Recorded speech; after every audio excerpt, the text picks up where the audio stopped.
Ce contenu vous est présenté par les partenaires de Teresa Velfoy Ministries.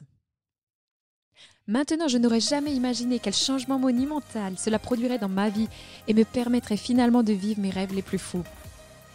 Chaque chose, permettez-moi de reformuler cela, chaque rêve fou, hors du domaine du possible que j'ai mis sur mon tableau de vision, a commencé à se produire sous mes yeux. Hey, je suis Teresa Velfoy, votre pom-pom girl de rêve. Je veux vous révéler le regret le plus grand et le plus courant avant que les gens ne meurent.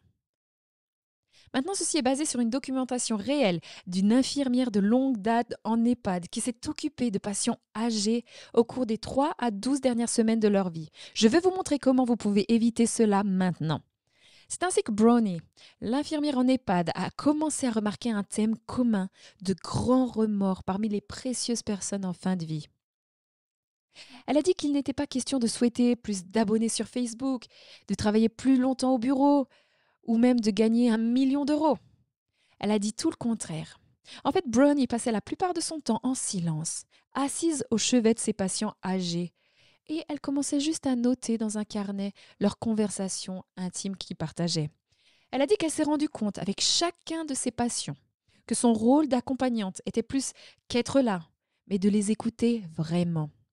Il semblait, disait-elle, que lorsqu'ils arrivaient à la fin de leur vie, ils avaient plus de clarté, de vision qu'ils n'en avaient eu dans leurs premières années. Ils avaient juste besoin d'une oreille pour les écouter et quelqu'un avec qui partager leurs chagrins les plus profonds. Mais elle a dit tout cela s'est produit juste au moment où ils se rapprochaient de la mort. Maintenant, voici ce qu'elle a entendu dire encore et encore, de différentes manières, mais avec les mêmes sentiments. J'aurais aimé avoir le courage de vivre une vie fidèle à moi-même, pas la vie que les autres attendaient de moi. Bronnie dit que c'était le regret le plus courant de tous. Elle a dit que lorsque les gens se rendent compte que leur vie est presque terminée et qu'ils y repensent clairement, il est facile de voir combien des rêves sont restés inachevés. Elle dit que la plupart des gens n'avaient même pas honoré la moitié de leurs rêves et devaient mourir en sachant que c'était dû à des choix qu'ils avaient faits ou qu'ils n'avaient pas faits. Elle dit que la santé apporte une liberté que très peu de gens réalisent jusqu'à ce qu'ils ne l'aient plus. Eh bien, pour reprendre les mots du regretté Miles Monroe, il le dit comme ça. Il dit « L'endroit le plus riche du monde, ce ne sont pas les mines de diamants d'Afrique du Sud, les champs pétroliers du Moyen-Orient. Il dit « L'endroit le plus riche du monde, ce sont les cimetières. » Il dit que dans les tombes, il y a des livres jamais écrits, des chansons jamais chantées, des entreprises jamais créées, des églises jamais implantées. N'allez pas dans la tombe avec vos rêves encore en vous. Eh bien, il y a des années, quand j'ai commencé à prendre ma vie au sérieux, ma mission que Dieu m'a confiée sur cette terre, et vous en avez une, vous avez un rêve. J'ai simplement commencé à écrire les rêves et objectifs de mon cœur, et vous m'avez entendu en parler, mais en faisant des tableaux de vision. Maintenant, je n'étais même pas sûre de ce que j'écrivais, que cela était possible, si c'était la volonté de Dieu pour ma vie, mais j'ai juste commencé à me donner la permission de rêver. Maintenant, je n'aurais jamais imaginé quel changement monumental cela produirait dans ma vie et me permettrait finalement de vivre mes rêves les plus fous. Permettez-moi de reformuler cela. Chaque rêve fou, hors du domaine du possible, que j'ai mis sur le tableau de vision a commencé à se réaliser sous mes yeux. J'avais l'impression qu'une fois que j'avais pris le temps de sortir mes pensées de ma tête et de les mettre sur papier, puis de mettre des photos, des images de ces rêves, ma vie a soudainement commencé à aller dans cette direction. J'aime dire que faire des tableaux de vision, c'est comme programmer le GPS dans votre voiture et maintenant vous avez localisé votre destination, vous pouvez commencer à conduire. Voici le point quand il s'agit d'écrire vos rêves et de créer un tableau de vision. Ce qui est simple à faire est aussi simple à ne pas faire. Vous avez entendu? Faire un tableau de vision est simple à faire, mais c'est aussi simple de ne pas le faire. Il est donc d'une importance vitale que vous écriviez vos rêves. Ne laissez pas vos objectifs dans votre tête. En fait, je pense que l'une des études les plus fascinantes sur l'écriture des rêves a été réalisée par le programme de MBA de Harvard en 1979. On a demandé aux étudiants de cycle supérieur s'ils avaient des objectifs écrits clairs pour leur avenir. Maintenant, regardez ça. Je l'ai noté. 3% avaient des objectifs et des plans écrits. 13% avaient des objectifs mais ne les ont jamais écrits. 84% n'avaient aucun objectif. 20 ans plus tard, la même promotion de diplômés a été interrogée et on a découvert que les 3% qui avaient des objectifs écrits gagnaient en moyenne 10 fois plus que les 97% réunis. Pouvez-vous le croire? C'est une vraie étude. Donc, écrire vos rêves et vos objectifs est évidemment une clé claire du succès. Maintenant, avant de faire un tableau de vision, je dis toujours aux gens d'écrire. Ce qui vous oblige à clarifier ce que vous voulez vraiment, car écrire vos rêves et vos objectifs vous permet de rester concentré.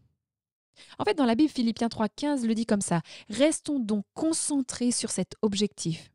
Ceux d'entre nous qui veulent tout ce que Dieu a pour nous, cela dit que si l'un d'entre vous a quelque chose d'autre en tête, quelque chose qui n'est pas un engagement total, Dieu va éclaircir votre vision floue. Il dit que vous le verrez encore et encore. Maintenant, nous sommes sur la bonne voie. Restons sur la bonne voie. J'adore ça, pas vous? Ainsi, je pourrais vous raconter histoire après histoire sur l'engagement total envers mes rêves. J'ai quelques exemples ici. Tout à partir de là, j'ai mis une photo de la carte des Pays-Bas et j'y ai écrit que mes livres sont traduits en néerlandais. Je ne sais pas pourquoi, parce que je parle français. Je ne parle pas néerlandais. Mais c'était l'un des rêves que Dieu a mis dans mon cœur. J'ai mis une photo de mon alliance idéale sur mon tableau de vision. René et moi étions fauchés quand nous nous sommes mariés et il m'a donné ce qu'il pouvait en tant qu'étudiant fauché. Et sérieusement, je n'ai jamais voulu une autre bague à cause de l'importance de cette première bague. Mais lorsque ma foi a commencé à grandir et que nous avons approché nos 25 ans ensemble, j'ai commencé à rêver. Alors je l'ai mis sur le tableau de vision et j'ai mis une photo du Royaume-Uni et j'ai écrit « Mon événement Icing pour femmes est en Angleterre, à Londres ». Maintenant, cela coûte cher d'emmener un groupe de mon équipe, de prendre un groupe de louanges, de louer un bâtiment à Londres et de prier pour que les gens se présentent. Mais je l'ai quand même noté et j'ai regardé cette vision tous les jours. J'ai mis une vision de jeune fille et j'ai écrit « Notre ministère a un impact sur les femmes blessées, en fournissant des fonds pour les loger, en offrant des ateliers pour les aider à rendre leurs rêves plus grands que leurs souvenirs. » Et oui, jour après jour, je regarde ces rêves et ils ont l'air ridicules. Mais je vous le dis, vous devenez ce que vous voyez. Gardez-le devant vos yeux car nous avançons vers ce que nous voyons constamment. Eh bien, voici une photo de moi à Amsterdam en train de prêcher lors d'une conférence et de publier mon livre en néerlandais. C'est la nuit de notre 25e anniversaire de mariage et Ron m'a offert la bague de mon tableau de vision. La voilà! Vous savez, j'ai l'impression d'avoir payé le prix pour recevoir cette bénédiction. Je rigole. Mais ici, nous accueillons Icing à Londres, à Kensington Hall. Ça sonne juste royal. Et nous avons loué l'endroit. Les femmes venaient de 34 pays. Nos partenaires ont fait en sorte que cela soit entièrement financé. Et c'est un grand merci Jésus. Merci mes partenaires, chers partenaires. Et pendant que je parle de la conférence Icing, je dois mentionner que nous avons Icing Dallas le 30 et 31 août. Chad Veitch, la médaillée d'or olympique Carly Patterson et moi-même. C'est ici, c'est l'heure. Et il est temps d'obtenir votre billet en allant sur terry.com/icing. Vous n'avez jamais vu autant de cupcakes de votre vie. Voici un petit cupcake, juste ici. Vous serez rempli de foi pour poursuivre vos rêves et vos objectifs. Et je voulais le mentionner très rapidement. Ok, cela va faire fondre votre cœur. Maintenant, nous avons notre propre siège.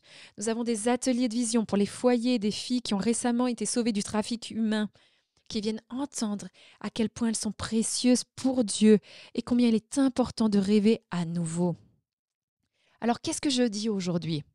N'allez pas dans la tombe avec vos rêves encore en vous.